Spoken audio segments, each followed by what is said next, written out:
యోనా రోషము కలిగిన దేవుని ప్రవక్త. అతడు ప్రవేశించినది జరిగినట్లుగా మనం పరిశుద్ధ గ్రంథంలో చూస్తాము.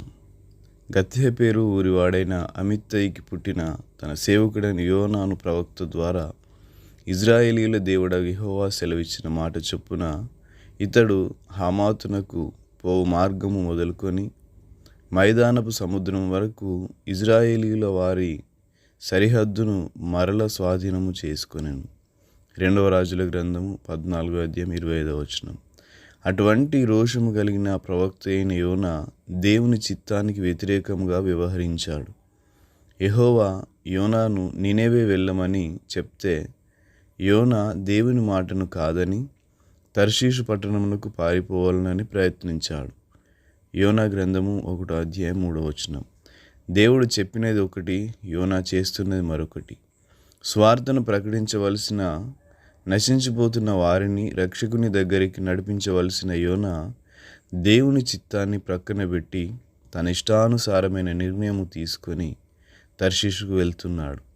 అలా వెళ్తున్నప్పుడు భయంకరమైన తుఫాను వచ్చి ఓడ అటు ఇటు కొట్టబడింది. ఓడలో ఉన్న సరుకులన్నీ కూడా వారు సముద్రంలో పడవేశారు.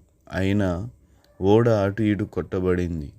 దిక్కుదోచని స్థితిలో ఎందుకు ఇలా జరుగుతుందో తెలియక చీటీలు వేసినప్పుడు ఆ చీటీలలో యోనా పేరు రాగా ఆ ఓడ నాయకులు యోనాను చూసి, ఎవరు నీవు?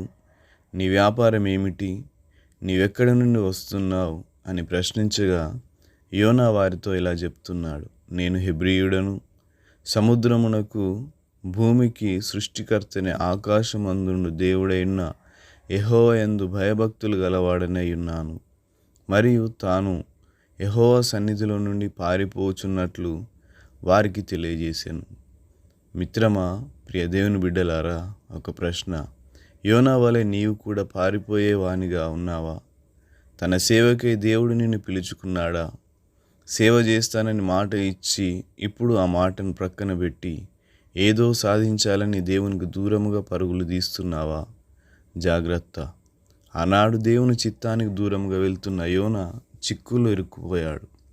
ప్రాణాపాయ స్థితిలో చిక్కుకున్నాడు.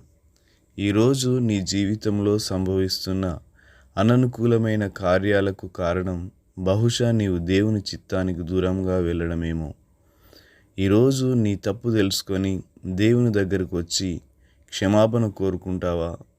దేవుడు నేను ఒకవేళ తన రాజ్య వ్యాప్తి కొరకు పిలిస్తే, సేవలో పాలు పంచుకోమని నీకు ఆజ్ఞాపిస్తే దేవుని సేవలో పనికి వచ్చే పాత్రగా వాడబడతావా? ఒక్కసారి ఆలోచించు. అదే సమయంలో దేవుడు నిన్ను తన పరిచర్యలో వాడుకొనగలడు. నీ ఖాళీ సమయంలో సంఘ పరిచర్యలో పాలు పంచుకొని సంఘ అభివృద్ధి కొరకు ప్రయాసపడవచ్చు. ఆత్మల సంపాదన కొరకు కన్నీటితో ప్రార్థించవచ్చు. నీ బిడ్డలను సేవకులుగా తీర్చిదిద్దవచ్చు.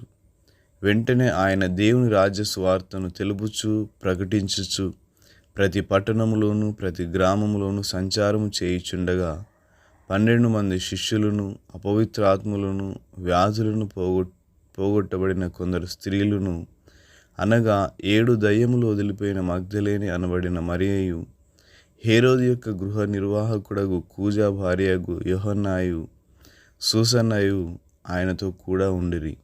వీరును ఇతరుల అనేకులను తమకు కలిగిన ఆస్తితో వారికి ఉపచారము చేయుచు వచ్చిరి. లూకా సువార్త 8:1-3. Thank you.